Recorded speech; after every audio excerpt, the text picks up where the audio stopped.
बिस्मिल्लाहिर्रहमानिर्रहीम। अस्सलाम वालेकुम डियर स्टूडेंट्स, मैं हूं आपका बायोलॉजी इंस्ट्रक्टर उबैदुर्रहमान बेग।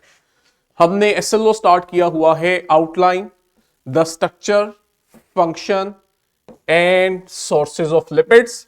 इनमें से हम स्ट्रक्चर पढ़ चुके हैं। आज हम लिपिड्स के सोर्स और फंक्शन पढ़ेंगे, लेकिन इससे पहले क्विकली रिवाइज कर लेते हैं। हमने दो तरह के लिपिड्स पढ़े हैं। लिपिड्स कई तरह के होते हैं। जब आप ग्रेड 11 में आएंगे आप इसकी और भी टाइप्स पढ़ेंगे। हमने नाइन्थ में सिर्फ दो बेसिक टाइप्स को ही पढ़ा है, जिनमें से एक है acyl glycerol. Acyl glycerol 3 carbon वाली अल्कोहल का बना होता है, जिसे आप ग्लिसरॉल कहते हो। और इस 3 कार्बन वाली अल्कोहल के साथ हमने कहा था 3 फैटी एसिड के मॉलिक्यूल रिएक्ट करते हैं। जब आपके पास ग्लिसरॉल के साथ 3 फैटी एसिड के मॉलिक्यूल्स अटैच हो जाते हैं तो बच्चों आप इस प्रोडक्ट को नाम देते हो ट्राई एसाइल ग्लिसराइड या ट्राई ग्लिसराइड। ठीक। और जनरली आप स्कीमेटिकली इसे इस तरह से दिखाते हो कि एक हमारे पास ग्लिसरॉल है और उसके साथ 3 फैटी एसिड्स अटैच हुए हैं।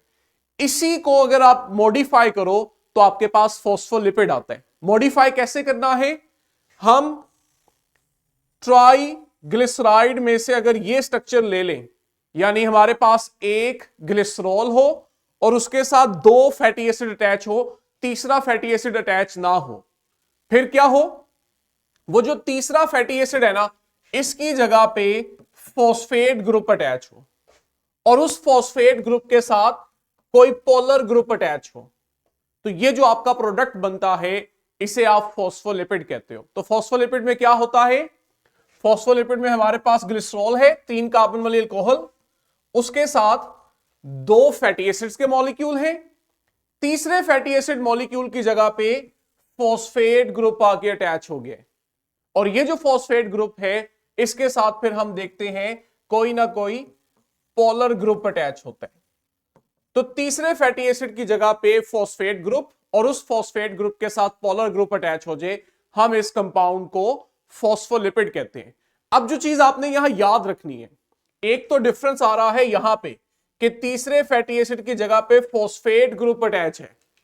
दूसरा फर्क देखो, अगर आप लोग यहां डायग्राम में जो पहला फैटी एसिड है उसे हम कह रहे हैं ये सैचुरेटेड होता है और दूसरा फैटी एसिड अनसैचुरेटेड होता है। किसको याद है कि सैचुरेटेड और अनसैचुरेटेड फैटी एसिड का डिफरेंस मैंने क्या बताया था? जेटीएन से सेकंड रो से हैंड रेज हो रहा है। सैचुरेटेड और अनसैचुरेटेड फैटी एसिड का क्या डिफरेंस बताया हुआ है बच्चों मैंने? बाकी स्टूडेंट्स अपने क्लास टीचर को बताया करें जब मैं क्वेश्चन करता हूं। सैचुरेटेड में होता है जिसमें कार्बन के 2 बॉन्ड्स ना हो और अनसैचुरेटेड में होता है जिनमें हो। ठीक है, मैंने आपको बताया था कि सैचुरेटेड फैटी एसिड वो होते हैं जहां पे कार्बन टू कार्बन सिर्फ सिंगल बॉन्ड हो, कार्बन टू कार्बन कोई भी डबल बॉन्ड ना हो। राइट। और अगर आपके पास एक भी carbon to carbon double bond आ गया, मैं सबकी बात नहीं कर रहा, एक भी carbon to carbon double bond आ गया तो हम इसे अनसैचुरेटेड फैटी एसिड कहते हैं। और अनसैचुरेटेड फैटी एसिड की शर्त है कम से कम एक डबल बॉन्ड हो, एक से ज्यादा भी होते हैं। तो देखो यहां पे एक कंडीशन लगा दी गई। जब हमने एसाइल ग्लिसरॉल को पढ़ा तो एसाइल ग्लिसरॉल के तीनों फैटी एसिड्स जो हैं वो सैचुरेटेड हो सकते थे, या कोई 2 सैचुरेटेड हो एक अनसैचुरेटेड हो। लेकिन फॉस्फोलिपिड के अंदर यह कंडीशन है कि जो 2 फैटी एसिड अटैच हैं इनमें से हमेशा एक सैचुरेटेड होगा और हमेशा दूसरा अनसैचुरेटेड होगा। तो देखो टेक्निकल डिफरेंस हमने अंडरस्टैंड करना है।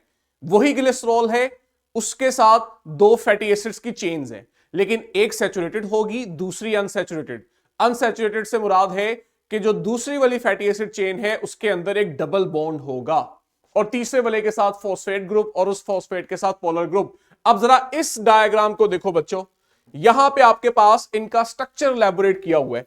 ये हमारे पास ग्लिसरॉल के 3 कार्बन है और ये ग्लिसरॉल के 3 कार्बन आगे से 2 फैटी एसिड्स के साथ अटैच है। हमें मालूम है इनमें से एक फैटी एसिड सैचुरेटेड होगा, दूसरा अनसैचुरेटेड होगा। और आप लोगों को फर्क वाजिया करने के लिए देखो, तीसरे कार्बन के साथ फॉस्फेट अटैच करवाया हुआ है, देख रहे हो, और जो तीसरे कार्बन के साथ फॉस्फेट ग्रुप अटैच है ये आगे से एक और पोलर ग्रुप के साथ अटैच है। तो ये जो हमारा स्ट्रक्चर बनता है हम इसे फॉस्फोलिपिड कहते हैं। अब इसकी इंपॉर्टेंस क्या है, ये जो फॉस्फोलिपिड है ना, इसके स्ट्रक्चर को जब आप देखते हो तो आप कहते हो इसके अंदर दो हिस्से हैं। फॉस्फोलिपिड के पास हाइड्रोफोबिक रीजन भी है और हाइड्रोफिलिक रीजन भी है।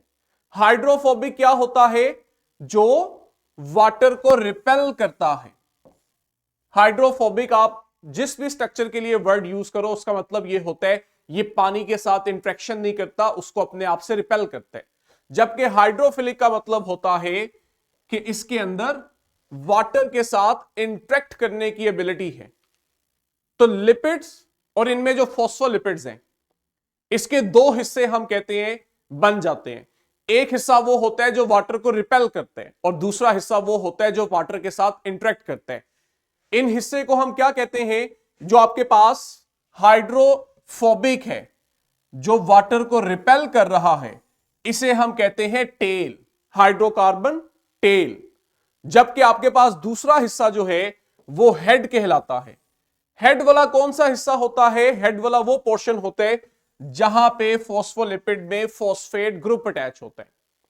इन लफ्जों को सुनो, अभी डायग्राम देखोगे तो समझ आ जाएगी।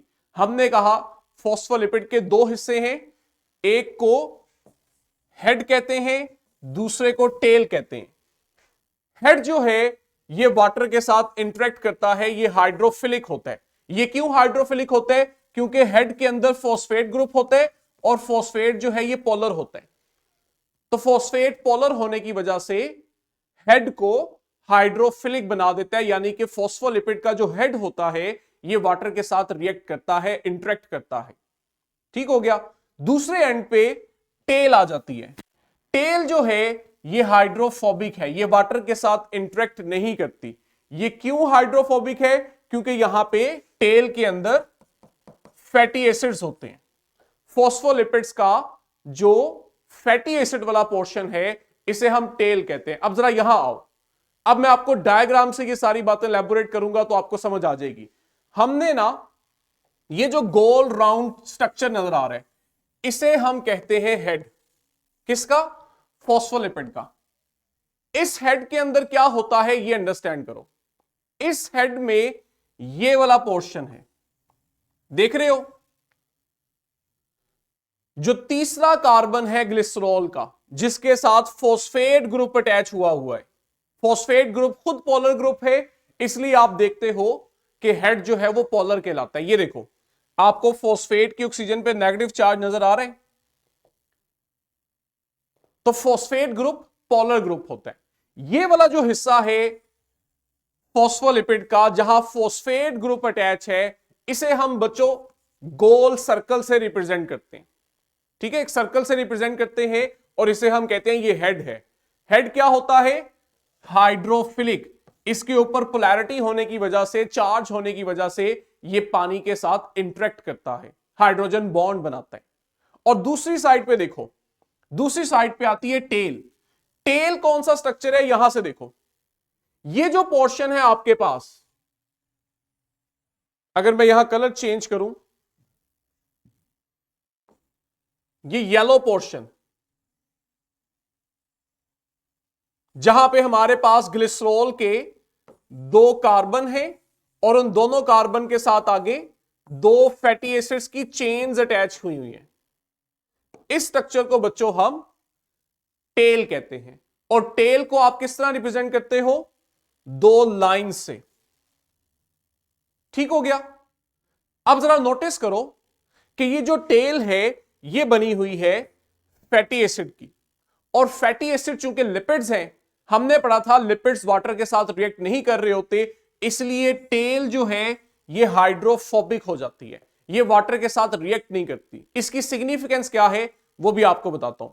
एक चीज और नोट करो, यहां दो टेल्स को देखो, इसको जूम करें बच्चों, इन टेल्स को देखो और आप नोटिस कर रहे हो एक टेल हमने स्ट्रेट शो की हुई है और दूसरी के अंदर कर्व है। कोई मुझे बता सकता है ऐसा क्यों है? अल सईद एजुकेशन गर्ल्स, बच्चों आप लोग बिल्कुल भी आप में डिसिप्लिन नहीं है। मेरा क्वेश्चन ये है कि जो आपके पास टेल के अंदर दो लाइंस है ना, इनमें से एक लाइन हमने स्ट्रेट ड्रॉ की हुई है और दूसरी लाइन हमने कर्व की हुई है, क्या वजह है इसकी? हाँ जी, जेटीएन ने हैंड रेस की है, इनको अनम्यूट करें। क्योंकि सर ये डबल बॉन्ड बना रहा है। हाँ जी, यहां पे देखो, अभी हमने कहा कि हमारे पास एक फैटी एसिड जो है वो सैचुरेटेड होता है और दूसरा जो है ये अनसैचुरेटेड होता है, यहां carbon to carbon double bond होता है। अब आप इस चीज को शो करना चाहते हो कि ये जो दूसरा फैटी एसिड है इसमें डबल बॉन्ड है, तो आप कैसे शो करते हो? आप जो टेल के अंदर सेकंड लाइन होती है उसे थोड़ा सा कर्व कर देते हो। ये कर्व शो करता है कि यहां पर जो दो कार्बन्स हैं इनमें डबल बॉन्ड है। और आपकी इंफॉर्मेशन के लिए ये चीज मैं एफएससी के बच्चों को बताता हूं, क्योंकि एमडी कैट में एक दफा क्वेश्चन आया हुआ है। ये जो पॉइंट होता है ना, जहां पे आप टेल को टर्न करते हो थोड़ा सा, इसे बच्चों हम किंक कहते हैं। ये लिख लो, ये आपकी बुक में नहीं है, ये एक्स्ट्रा इंफॉर्मेशन है। टेल जहां से टर्न की होती है, यानी जहां carbon to carbon double bond होता है, इस पॉइंट को हम किंक कहते हैं। तो टेल के पास दो फैटी एसिड चेन्स हैं, एक स्ट्रेट है क्योंकि उसके अंदर सैचुरेटेड फैटी एसिड है, और दूसरी जो है उसमें किंक है, यानी कि उसमें कर्व है। वो कर्व शो करता है कि यहां carbon to carbon double bond है, इसका मतलब है सेकंड लाइन में जो फैटी एसिड है वो अनसैचुरेटेड है। ठीक हो गया। अब इसकी सिग्निफिकेंस क्या है? देखो, ये मेरे पास फॉस्फोलिपिड है, हम फॉस्फोलिपिड को ऐसे शो करते हैं।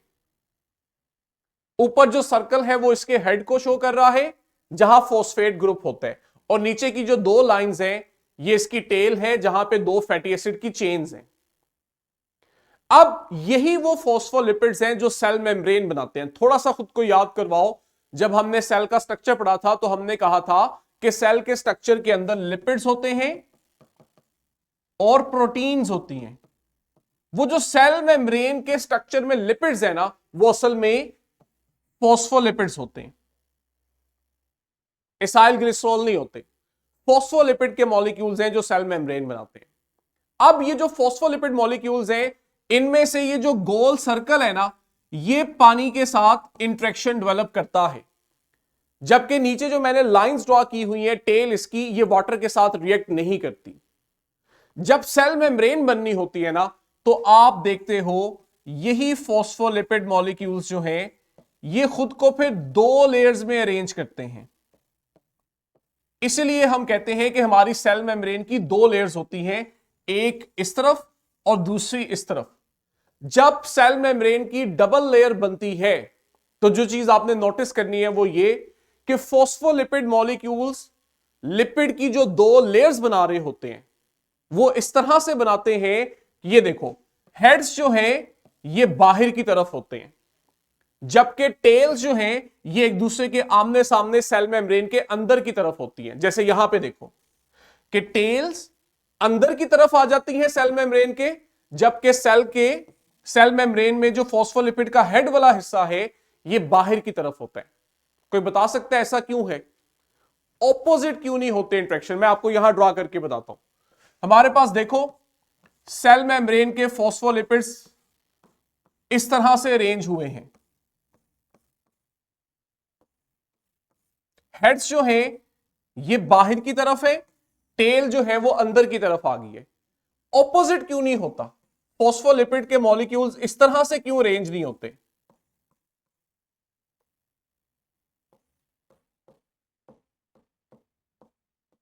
कोई मुझे बता सकते हैं? हाँ जी बोले। सर इन दोनों के पास नेगेटिव चार्ज होता है तो रिपल्शन हो जाती है। नहीं, जरूरी नहीं है।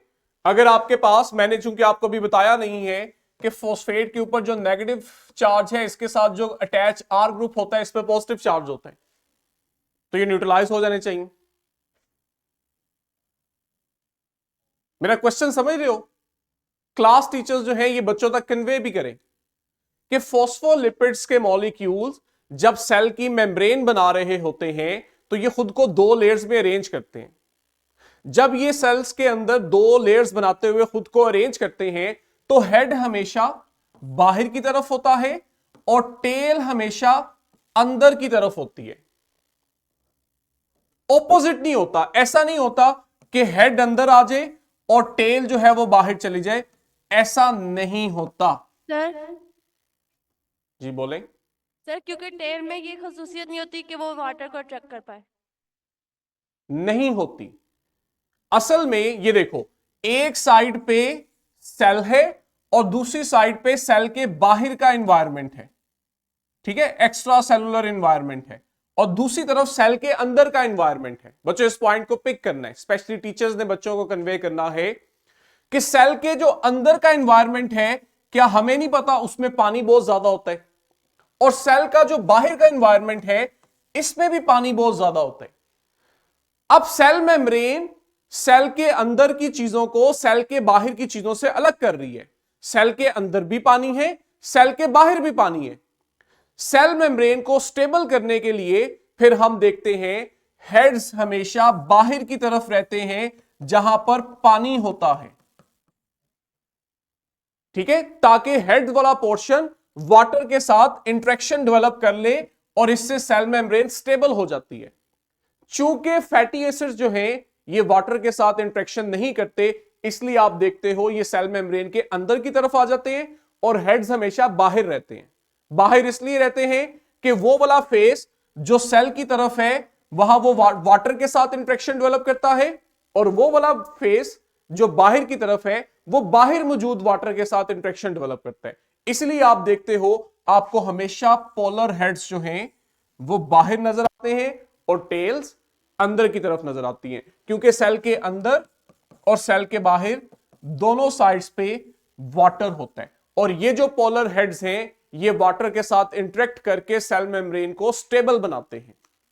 आई होप ये पॉइंट क्लियर होगा, नहीं तो एक दफा आप अपने क्लास टीचर से भी कहें वो आपको इसको रिपीट करके दें। ये स्क्रीन साफ करें जी, क्लियर करें। अब हम इनके सोर्सेस और फंक्शन की तरफ आते हैं, ठीक है। फॉस्फोलिपिड का बस सिंपली बताया हुआ है, they are essential component of cell membrane. वहां क्या कर रहे हैं, सेल मेम्ब्रेन बना रहे हैं, और सेल मेम्ब्रेन क्या है, ये बैरियर का काम करती है। ये सेल के अंदर और सेल के बाहर का जो एनवायरनमेंट है उसमें एक बैरियर के तौर पे मौजूद होती है। कहते हैं अगर फॉस्फोलिपिड ना हो तो सेल मेम्ब्रेन्स अपना फंक्शन परफॉर्म ना कर सकें। सोर्सेज की बात करते हैं जी। सोर्सेज क्या है, मल्टीपल फूड डाइट्स में हमारे मल्टीपल फूड कंपोनेंट्स है जिनसे हम फॉस्फोलिपिड या लिपिड्स हासिल करते हैं। जैसे कहते हैं अगर आपके पास एनिमल फैट है या प्लांट से हमने ऑयल लिया है तो इसके अंदर आप देखते हो ट्राइग्लिसराइड्स होते हैं। तो हमारी बॉडी को जो ट्राइग्लिसराइड मिलते हैं वो एनिमल फैट या प्लांट ऑयल से मिल रहे होते हैं। इसके अलावा आप इन्हें बटर ऑलिव ऑयल से भी हासिल करते हो।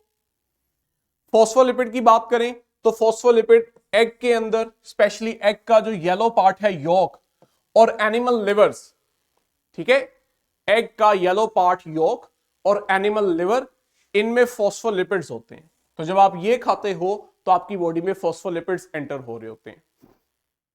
फंक्शन की अगर हम बात करें तो इसमें आप देखते हो हमने पढ़ा था ट्राइग्लिसराइड्स जो हैं ये एनर्जी कंपाउंड के तौर पे यूज होते हैं। कार्बोहाइड्रेट्स में भी एनर्जी स्टोर होती है, लिपिड्स में भी होती है। लिपिड्स के अंदर ट्राइग्लिसराइड्स होते हैं जिनमें बॉडी एनर्जी को स्टोर करती है, ठीक है। अगर कार्बोहाइड्रेट से एनर्जी की डिमांड पूरी ना हो फिर हम ट्राइग्लिसराइड्स को यूज करते हैं एनर्जी हासिल करने के लिए, तो ये आपके पास एनर्जी रिजर्व होते हैं। इसके अलावा हमने अभी पढ़ा फॉस्फोलिपिड्स जो हैं ये सेल मेम्ब्रेन के लिए बड़े इंपॉर्टेंट है क्योंकि सेल मेम्ब्रेन इनकी बनी हुई है। एक और भी होता है लिपिड जिसे आप कहते हो कोलेस्ट्रॉल। फर्स्ट ईयर में इसको हम पढ़ेंगे जरा डिटेल से। कोलेस्ट्रॉल जो है ये भी आपकी बॉडी के लिए बड़ा इंपॉर्टेंट है और ये हमें एनिमल फूड से मिलता है, जैसे मीट, एग और डेयरी प्रोडक्ट्स हो गए। हाँ, ऐसा जरूर है कि हमें कोलेस्ट्रॉल की जरूरत होती है, लेकिन अगर कोलेस्ट्रॉल बहुत ज्यादा हो जाए तो हमारे अंदर हार्ट डिजीजेस का भी बाइस बनता है, क्योंकि ये कोलेस्ट्रॉल आपके ब्लड वेसल्स के अंदर जमा होना शुरू हो जाता है, जिसकी वजह से हमें नुकसान भी पहुंचते हैं।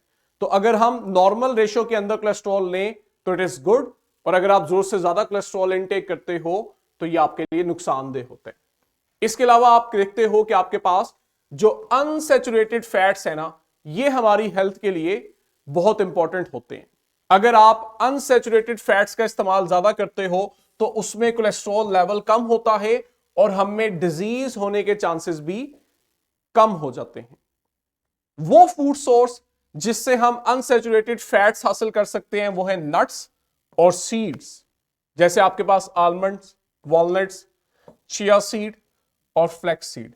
ये कुछ आपके पास सोर्सेज हैं जो हमें अनसैचुरेटेड फैट्स प्रोवाइड करते हैं, और अनसैचुरेटेड फैट्स जो हैं ये ह्यूमन हेल्थ के लिए बेनिफिशियरी होते हैं। तो हमारा जो SLO था, स्ट्रक्चर आपने अभी रिवाइज किए, ऑलरेडी पढ़े हुए थे। अभी लास्ट में हमने फंक्शन और साथ ही सोर्सेज भी पढ़े। ठीक है, लास्ट में जब कोलेस्ट्रॉल का अभी आपने इंपॉर्टेंस पढ़ी है तो यहां फौरन साथ ही कोलेस्ट्रॉल के सोर्सेज भी मेंशन हैं। आई होप SLO आपको क्लियर है। कल एक ही दफा नेक्स्ट SLO को स्टार्ट करेंगे और उसे Excuse me, कंप्लीट sir. करेंगे, प्रोटीन वाला। यहां तक कोई क्वेश्चन? एक्सक्यूज मी सर, हाँ जी बोलें। फॉस्फोलिपिड्स ह्यूमन की बॉडी में क्या रोल प्ले करते हैं? सेल मेम्ब्रेन बनाते हैं। Okay sir. सेल मेम्ब्रेन होगी तो इंसान जिंदा रहेगा, सेल मेम्ब्रेन नहीं है तो सेल नहीं है। अच्छा जी, आपके क्लास टीचर्स ने आई होप बच्चों आप लोगों को बता दिया है कि आज से डिफरेंट पैटर्न हम फॉलो करने जा रहे हैं। एक दिन ऑनलाइन सेशन हुआ करेगा, दूसरे दिन आपके क्लास टीचर उसी चीज को आपको अच्छे से कन्वे किया करेंगे ताकि आपके जहन में अगर कोई डाउट क्वेश्चन रह जाए तो आप अपने क्लास टीचर से भी कम्युनिकेट कर सको। ठीक है, इसको रिवाइज करें, अभी आपके पास टाइम है। क्लास टीचर आप लोगों को जहां कोई क्वेश्चन है, प्रॉब्लम है, आप लोगों को वो गाइड करें। 11:20 पे बच्चों आप लोगों की ब्रेक होगी। अभी आप क्लास टीचर के साथ इंटरेक्ट करो। मेरी तरफ से बच्चों इजाजत है। अल्लाह हाफिज।